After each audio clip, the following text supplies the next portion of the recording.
Again, good day class. Our lesson for today is all about issues on human sexuality. At the end of this module, you will be able to know the consequence of premarital sex, understand homosexuality, and know the harmful sexual behavior. So class, what is premarital sex? Premarital sex is voluntary sexual intercourse between unmarried persons. So it is done without the existence of marriage. So, tignan natin yung kaibahan. Sa industrialized societies or urban, ang mga babae ay medyo may freedom sa sex expression. Kasi may kinalaman ito sa kanilang paligid. Sa city kasi mas maraming opportunities to work at makipag-interact sa iba't ibang tao. So mas may kalayaan sila. Unlike dito sa probinsya, mas conservative ang mga tao. Mas conservative tayo dito, which is binavalue natin yung dignidad ng isang tao, ng isang babae, ng isang lalaki, lalo na on the part of the women. Then as part of our objective, ang consequences of premarital sex. Ano nga ba yung resulta ng premarital sex? This is a kind of sex activity without marriage. So una, unwanted pregnancy kung hindi nag-iingat. Pangalawa, maagang pagpapakasal. Pangatlo, pagsisisi. So pang-apat ay drug abuse. May mga ganyan na cases minsan. So panglima, bondage, talagang na-addict na. So, kaya iba't ibang that is consequence of premarital sex. Yung ibang tao talagang yun yung pinaka-hobby nila. No? So, loss of self-respect. Yan. Then, corruption of character. Number 8, pwedeng maging depression. Number 9, fear of future commitment. Kaya, premarital sex na lang kasi takot sa commitment. Then, 10, sexually transmitted infections. Pwede kang STD, magka-AIDS or STI, mga infections. Number 11, guilt. Number 12, poor academic performance on the part of a student, halimbawa. So, yan yung mga consequence. Then last, loss of family and parental support victims of rituals. So, yung iba, feeling nila ay hindi sila mahal ng kanilang family or nawalan sila ng mahal sa buhay. Or yung iba, talagang nagrebelde lang. So, they resort into premarital sex. Then, next issue, we have homosexuality. Sa atin sa Pilipinas, ang ganitong bagay ay talagang we are conservative pagdating sa mga ganito. Kaya nga hanggang ngayon, hindi ma-legalize ang same-sex marriage sa Pilipinas. Mainit na pinagdidebatehan yan. It is a type of sexual behavior which has been with us for a long time. Okay? At naging issue ito sa bansa natin. So, it can be found kahit sa anong class of people. Mapa lower class, middle, or nasa upper class, ay may homosexuality.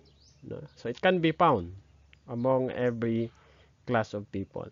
So, homosexuality, which is the activity, and homosexual or sissy, lesbian, which is the person are being confused for one another. So, that is the issue until now sa atin.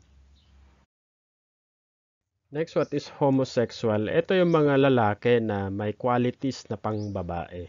Ganon din sa babae, sila yung mga babae na may qualities na pang lalaki. So that is homosexual. The next, what is homosexuality? Ang homosexuality, it is a generic term used to denote sexual responsiveness to members of the same sex. Halimbawa is it encompasses female to female or lesbian relationship. So that is homosexuality. Ganun din male to male. So tawag diyan is homosexuality. So, the origin and nature of homosexuality. So, with the birth of modern psychiatry, homosexuality has come to be viewed more as sickness than a sin. So may mga teorya kung paano nagkakaroon ng homosexual behavior ang isang tao. So based sa modern psychiatry, based on them, ay yung problema sa pamilya, problema sa relasyon between the family, yan. Problema sa magulang, between sa magulang at sa anak, pwedeng sila ay isang broken family. May mga factors kung bakit nagkakaroon ng homosexual behavior. So that's the origin and nature of homosexuality. So based kay Irving Bieber, he is a clinical professor of psychiatry, ay may mga gamot dyan. So maintaining a therapy that can halt the development of the homosexual pattern habang sila ay bata pa lamang. So, siya ay nag-conclude ng homosexuality is a pathological and the failure to provide therapeutic services for people who wish to become heterosexual.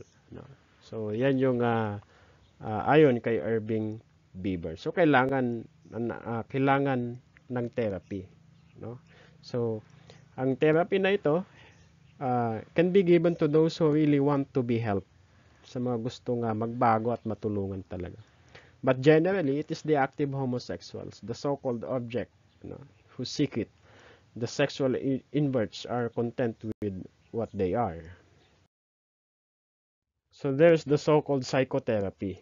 Ang psychotherapy, it is a form of treatment by psychological means can be effective only if the individual is strongly motivated to overcome the problem.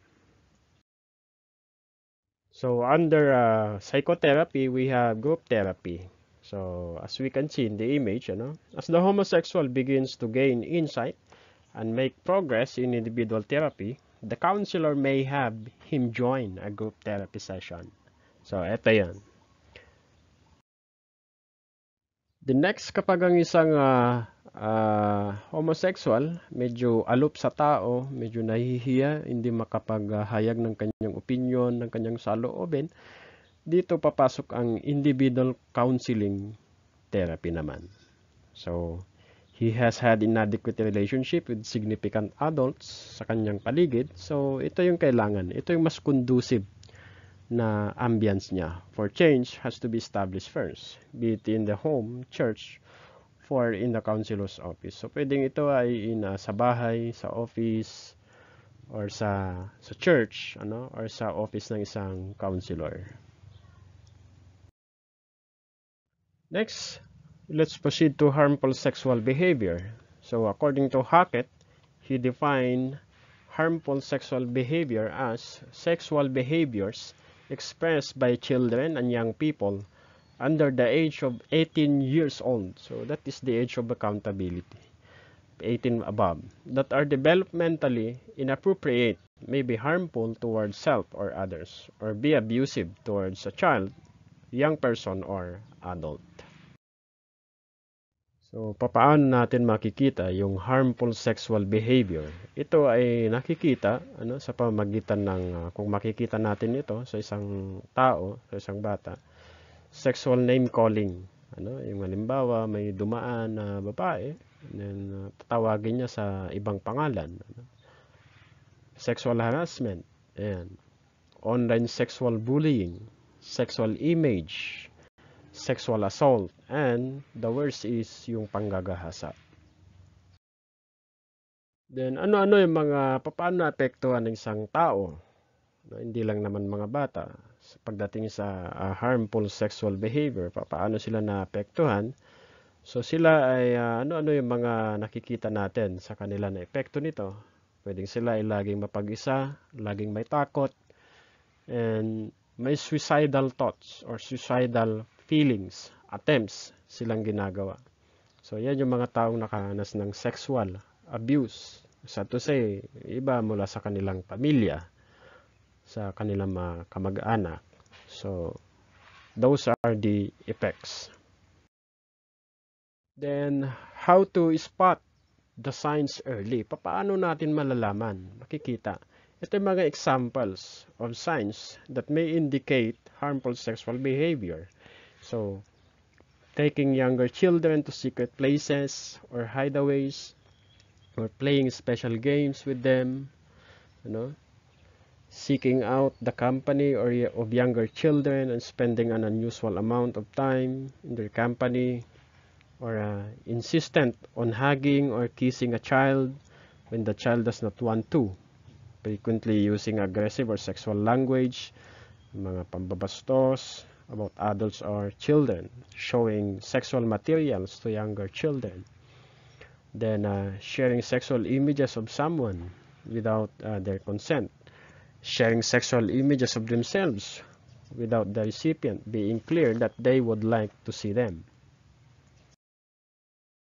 Next is viewing sexual images of children online. Dahil high-tech tayo, no? Making sexually abusive telephone calls, sharing alcohol or drugs, exposing genitals, forcing sex, befriending a younger child in order to engage in sexual activity, and asking them not to tell, having sexual activity with someone who is significantly more drunk than themselves. You know?